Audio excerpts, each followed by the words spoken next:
ẹ bá fi ìwé kò deserve second chance ti federal government fún pé okay o ti ṣe o adáríjì ọmọ bá tiẹ̀ láyọ̀ àtàlàfíà kọ́ ọlọ́mọ ìgbésí ayé tuntun ẹ bá fi ìwé kò deserve ẹ̀ dẹ̀nẹ́ pa àbí wọ́n á ń dì yín ni ẹni rí ọmọ jẹni mímọ́ o in fact ẹni mímọ́ ò jẹni àbádélé àti bí tó bá yẹ ká ti bá ọgbọ́n tá a bá bẹ́gọ̀ ń bẹ̀ àmọ́ ẹ̀dùn ní jọjọ anyways who much is given much is expected mi ò ti retí làákàyè látọ̀dọ̀ ẹ̀yin people yẹn náà because onídọ̀tí ló pọ̀ jù láàrin yín so mi ò retí sense látàpá ọ̀dọ̀ yín wọ́n ti máa ń sọ pé ẹ nífẹ̀ẹ́ ara yín ẹ̀kan ẹjọ́ ọmọ ṣeré ìjà tí gbogbo yín ṣe kí ayé ni mi ò gbàgbọ́ o lórí ọ̀rọ̀ bàbá Ìjẹ̀ṣà ni mo ṣẹ̀ṣẹ̀ tó wá rí gangan ẹ kẹsẹ̀ yín lẹ̀ gbogbo yín pápátá borí yín àṣẹ àṣàlápòsí ló pọ̀ nínú gbogbo yín abájọ tẹ̀ fi progress abájọ tẹ̀ fi tẹ̀ iwájú so kò gbọ́dọ̀ bímọ Ìjẹ̀ṣà kò gbọ́dọ̀ bímọ bó ṣe wá bẹ́ẹ̀ náà ní kọ́ lọ bẹ́ẹ̀ ayé yín ti ẹ̀ ní sùn. ẹ wo ẹjọ kò fẹ́ yé mi mọ́ ẹ wo fọ́nì tí nǹkan èpè lálá ló ń gbé àwọn Nollywood actor and actress ṣẹ́ o lórí ọ̀rọ̀ ọmọ tí bàbá Ìjẹ̀ṣà bí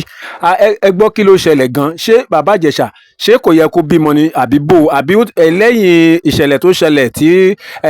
nípa princess tí wọ́n fi wọ́n bàbá Ìjẹ̀ṣà lẹ́wọ̀n ṣó tún ní ẹ̀ṣẹ̀ tí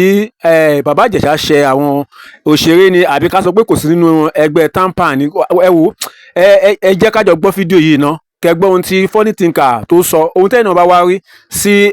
ohun tí funny thinker sọ yìí ṣé bó ṣe rí nìyẹn àbí bó ṣe rí kọ́ nìyẹn ṣé ó yẹ kí àwọn èèyàn ṣé ó yẹ kó máa búlì bàbá Ìjẹ̀ṣà tó pọ̀ bímọ especially àwọn òṣèré kí lóhun gangan tí ẹ̀yin gan mọ̀ nípa ẹ̀ ẹ̀yin tí ẹ bá ní full knowledge tẹ́ bá mọ ohun tó lọ ẹ jẹ́ ká mọ̀ ní comment section ẹ jẹ́ ká jọ wo fídíò ẹ bá mi ṣe ẹ jẹ́ kó lọ viral ó yá lókè lọ́hùn. That time I've been seeing a lot of videos tí mo fẹ́ comment on but you know I really do not have the time ṣẹ́mọ̀ ní Port Harcourt I can really dá sọ̀rọ̀ lọ́rọ̀ bẹ́ẹ̀ yẹn because we don't have the time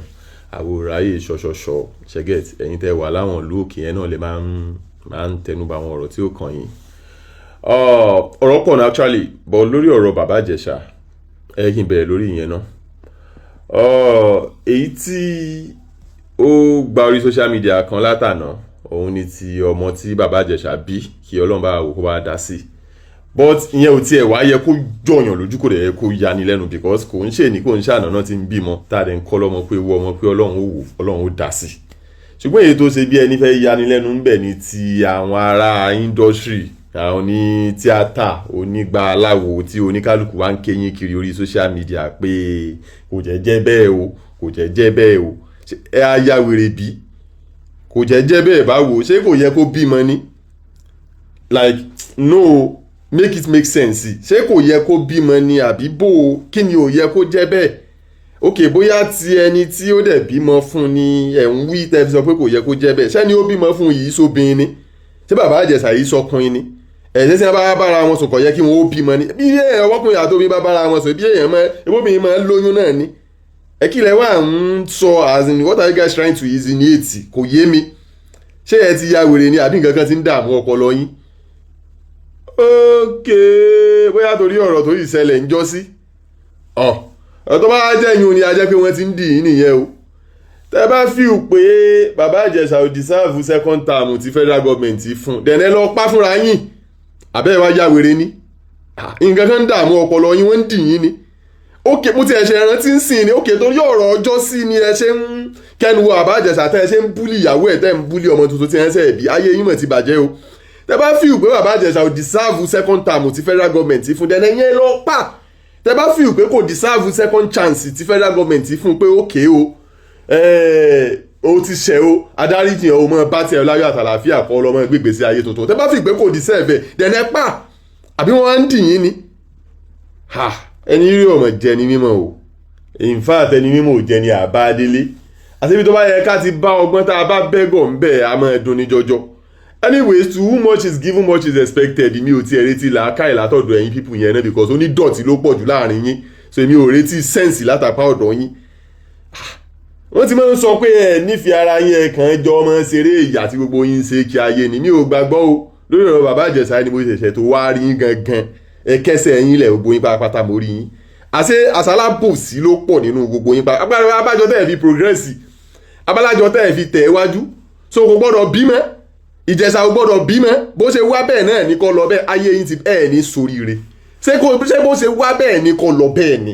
wọ́n ní who never held four pounds in the air ṣé bó ṣe wá bẹ́ẹ̀ ni kó wọn lọ bẹ́ẹ̀ torí ń tẹ́ ẹ máa wí ṣé kó má bímọ ṣé make you no born pikin ni because of wetin stranger go talk Ayinde mi wá sí o tó bá wọ lọ́lọ́run ọba gbogbo yín ò ní kájọ́ re àṣẹ abẹ́ẹ̀fẹ́ kájọ́ re ni kó má bímọ nítorí ntẹ́ ẹ máa wí àbí kó má níyàwó nítorí ntẹ́ ẹ máa sọ torí gbogbo eyín tẹ́ ẹ kó sókè lórí social media látànà nsìn kò yé mi Ìjẹ̀ṣà bímọ ó mà ga o kò jẹ́jẹ́ bẹ́ẹ̀ o kò jẹ́ ṣe gbá o kò jẹ́ sá kò jẹ́jẹ́ báwo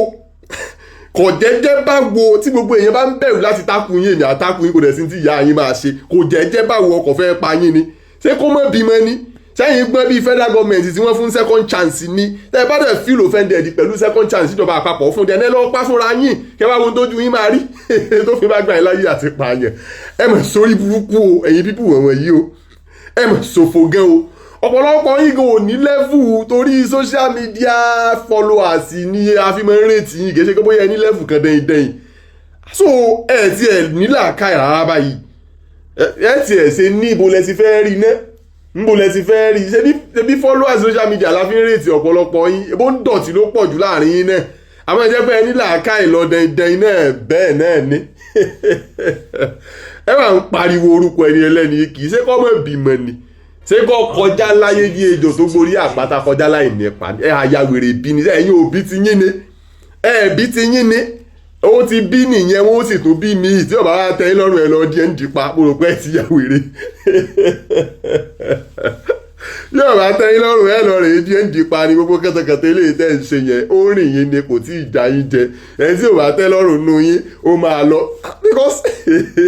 mo ti ẹ̀ wá rò ọ̀rọ̀ ohun ọ̀já látàná ni mo ti ń rí videos yẹn tó ń fly káàkiri orí social media but anyways mo wà ń bí time yẹn so mi lè ráyè àti sọ̀rọ̀ lórí ẹ̀ but tí mo ti ẹ̀ ṣe wá láǹfààní àti délé ń sìn máa rò pé let me just talk about this ọ̀gbà tí mo wá lọ wo page woman yẹn maybe because she's somehow bigger than Ìjẹ̀ṣà or something people have their choice as a matter of fact Ìjẹ̀ṣà is a fine man he's an handsome man so tí woman yẹn bá find Ìjẹ̀ṣà attractive why not wọn ò tí ì ṣẹ̀ sófin kankan wọn ò tí ì ṣe nǹkan kan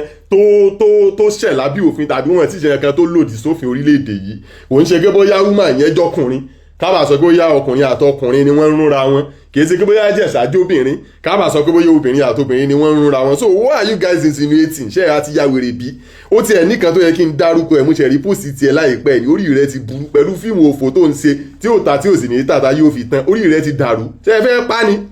ṣé kó kú fún yín ni ṣé kó kú ní ká ẹ kúkú sin kọ́ máa lọ kóun mọ́ gbàyé mọ́ nítorí ní tó ti ṣẹlẹ̀ sẹ́yìn tíjọba àpapọ̀ yìí ti fún second chance ṣé kẹfẹ́ ṣé ẹ kúkú fẹ́ pa ni kó kúkú mọ́ gbàyé mọ́ kọ́ máa lọ àbí ẹ fẹ́ sọ̀rọ̀ ọ̀hún ní mẹ́sẹ̀ ilé ayé ní gbé bẹ́ẹ̀ yẹn báyìí dẹ́rù ẹ̀ wò ó dòde ọ̀run ebi ọlọ́run gangan fúnra lára rẹ̀ ń dáríjì yẹn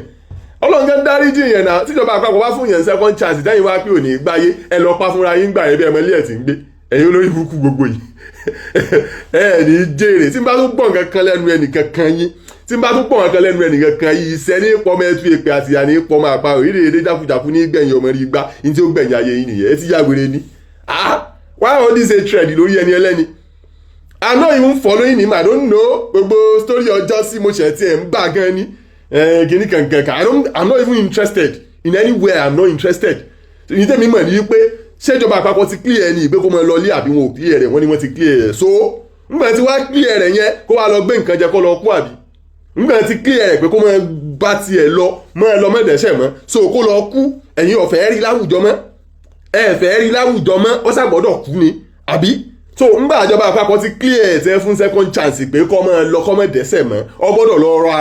lọ rẹ oògùn eku láti bí ṣe ń lọ yẹn ọgbọ́dọ̀ lọ rẹ oògùn eku bẹ́ẹ̀ straight kó sì gbé jẹ kó sì mọ bá bẹ́ẹ̀ lọ́rùn àsàǹtẹ̀ ni so yín tẹ́yìn fẹ́ nìyẹn wulẹ̀ tí ẹ fẹ́ rí fún tẹ́lẹ̀ fẹ́ jẹ́ kọ́ gbáyé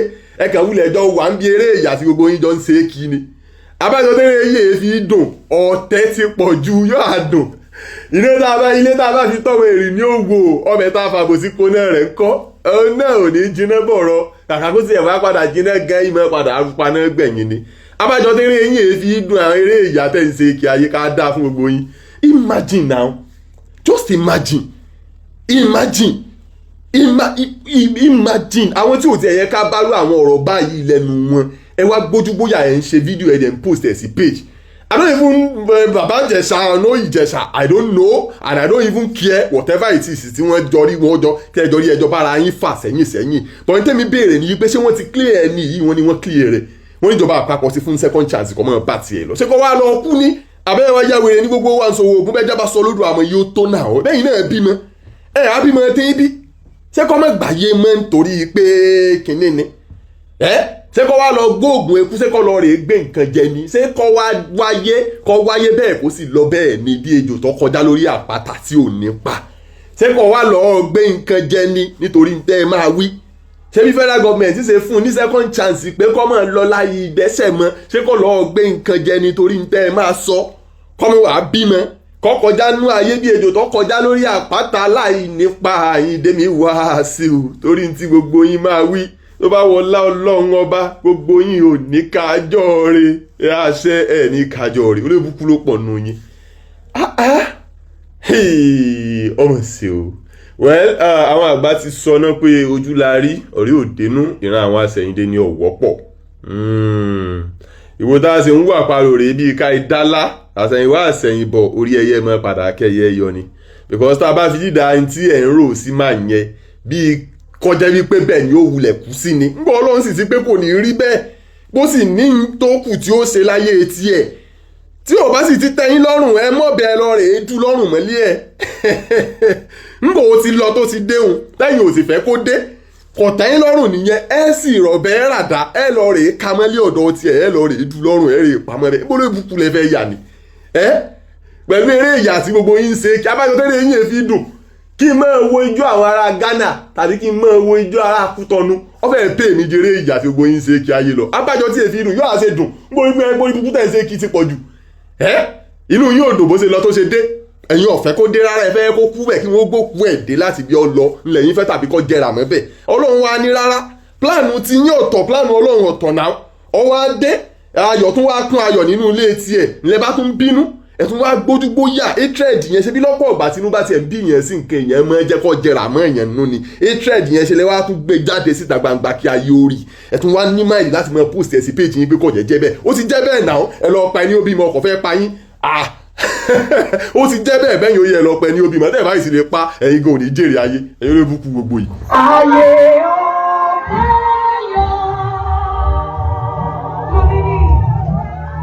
ilé ayé tilẹ̀ lé koko.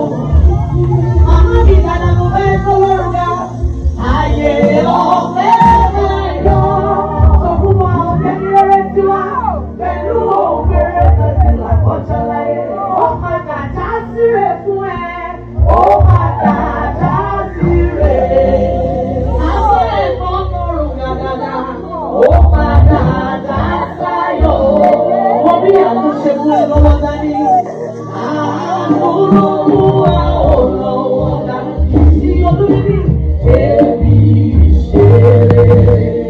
Bóyá sọ pé ènìyàn ló ṣe bí Ọlọ́run ọba, wọ́n ní kò lè ṣeéṣe o.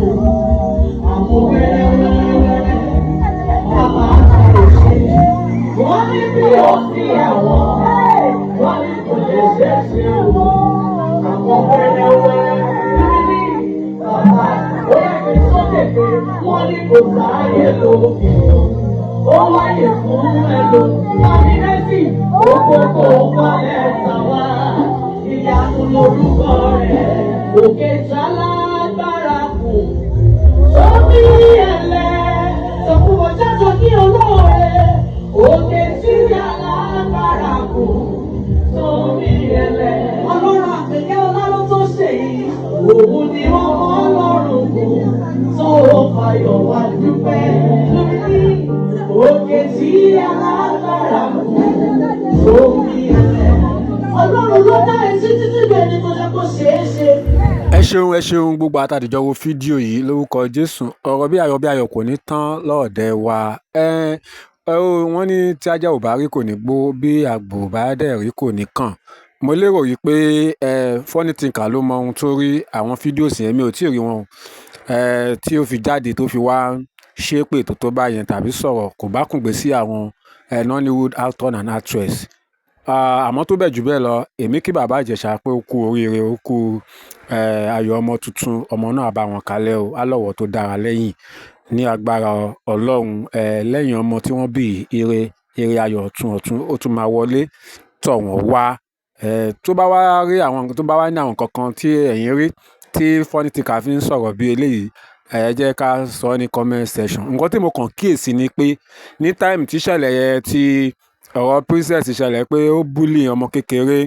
bẹ́yẹn wípé fídíò fáìlì àbí báwo ló ṣe máa ń pè ni bàbá Ìjẹ̀ṣà ṣe tí wọ́n fi rán lẹ́wọ̀n. Mo rántí pé